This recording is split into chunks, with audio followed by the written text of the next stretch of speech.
بسم اللہ الرحمن الرحیم۔ السلام علیکم دوستو۔ یزید کا نام سنتے ہی ہر انسان کے خون میں نفرت کی ایک لہر سی دوڑ جاتی ہے۔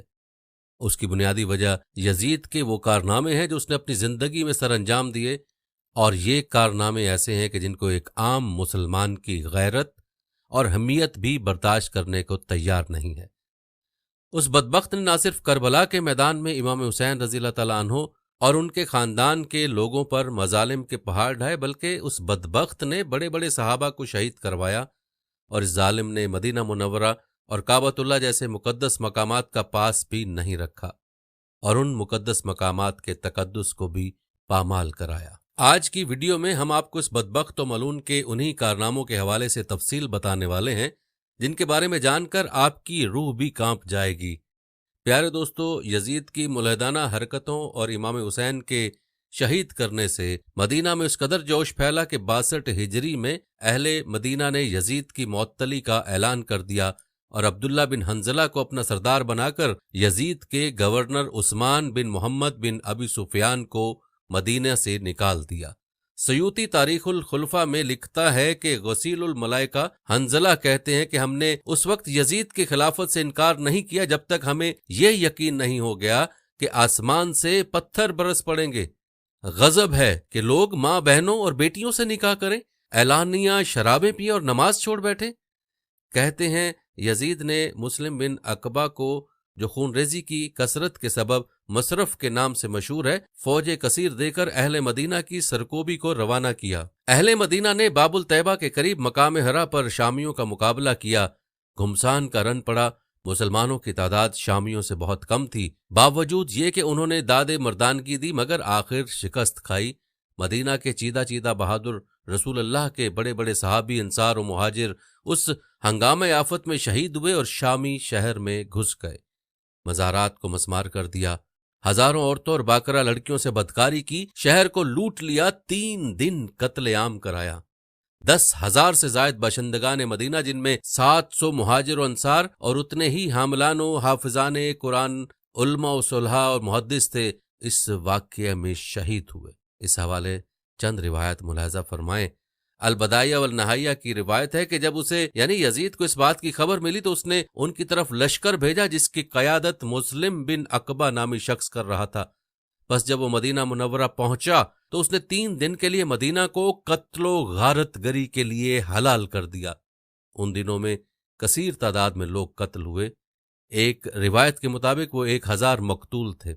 عبداللہ بن وہب امام مالک کے حوالے سے کہتے ہیں کہ یوم الحرہ کو 700 ایسے افراد قتل کیے گئے جو حافظ قرآن تھے۔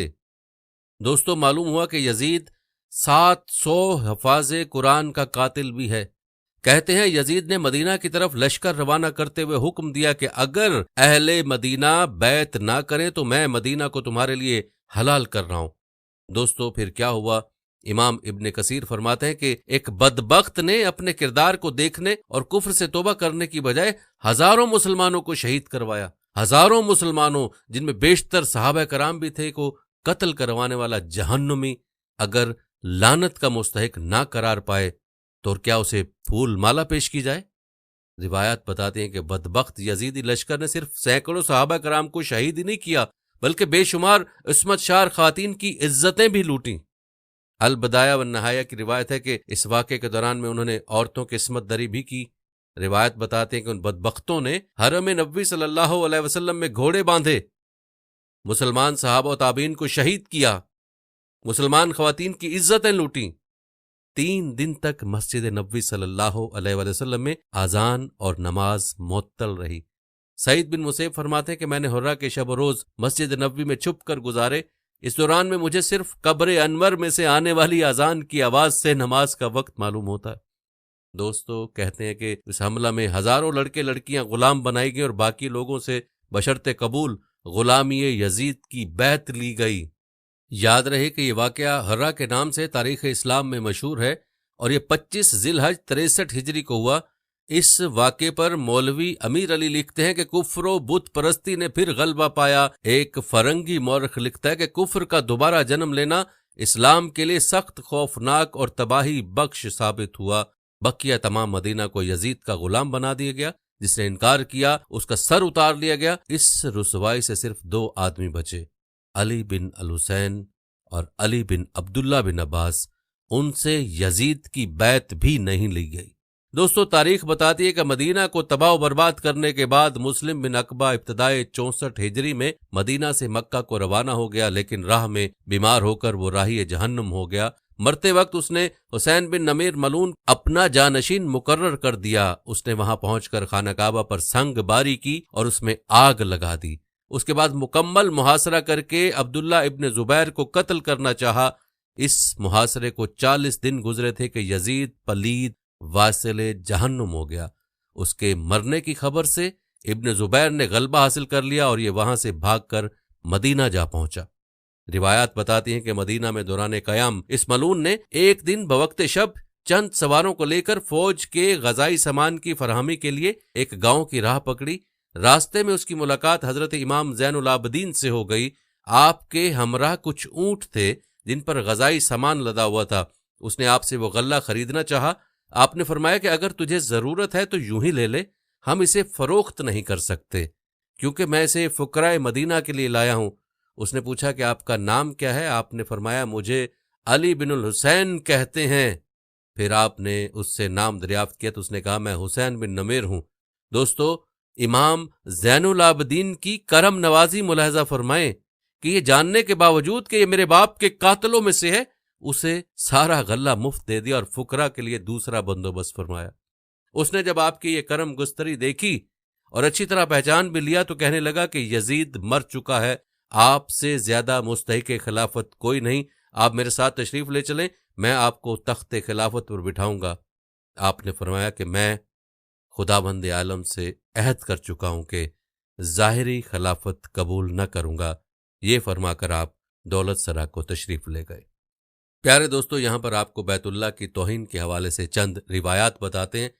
روایت میں آتا ہے کہ یزید ملعون پلید اپنی بیعت کے منکروں کو قتل کروانے کے لیے حرم نبی اور کعبۃ اللہ کی حرمت کا بھی حیا نہیں کرتا اور عبداللہ بن زبیر کو شہید کرنے کے لیے بیت اللہ کا محاصرہ کرواتا اور اس پر پتھر اور آگ کے گولے برساتا ہے۔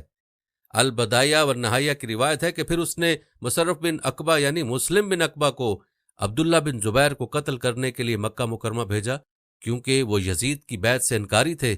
دوستو، یزید ملعون اپنی خلافت کو منوانے کے لیے اس حد تک گر گیا تھا کہ وہ اپنی بیعت کروانے کے لیے ہر حد کو پار کرتا گیا۔ نہ مدینہ کے تقدس کا پاس کیا اور نہ ہی مکہ اور کعبۃ اللہ کے تقدس کا اس کو خیال رہا۔ الیاذ باللہ۔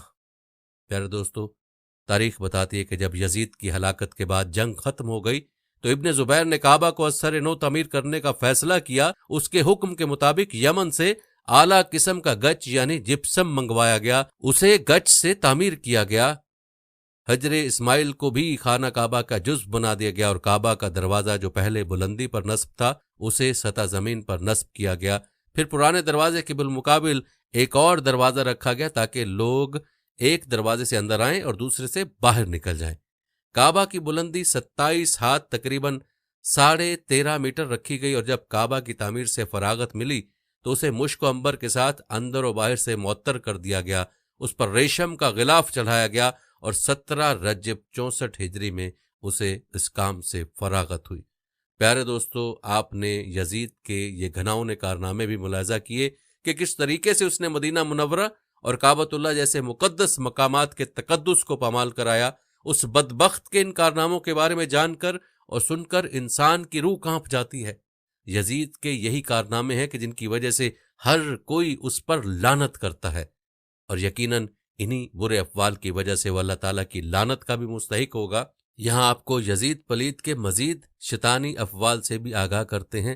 دوستو، عظیم مورخ حضرت علامہ طبری رحمۃ اللہ علیہ اپنے مشہور کتاب التاریخ طبری میں لکھتے ہیں کہ یزید نے ابن زیاد کو کوفے کا حاکم مقرر کیا اور اسے حکم دیا کہ حضرت مسلم بن عقیل کو جہاں پاؤ قتل کر دو یا شہر سے نکال دو۔